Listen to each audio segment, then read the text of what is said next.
किस्मत में काहे लिख अकेलापन।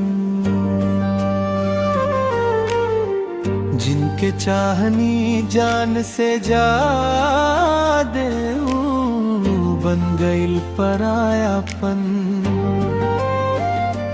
हम ता सजनी तोहरा खातिर सपना सजवनी, दिल के हर कोना में तोहरा के बसवनी।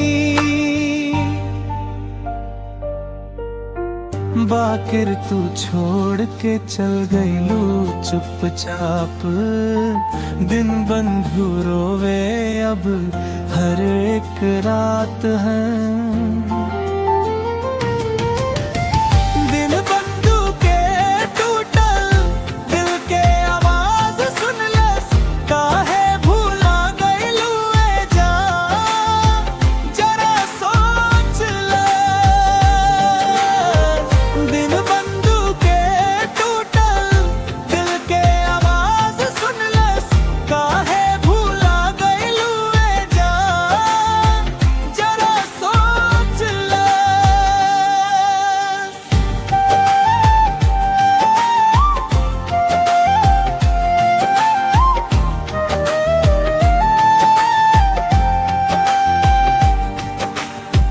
रात भर जागे आँखियाँ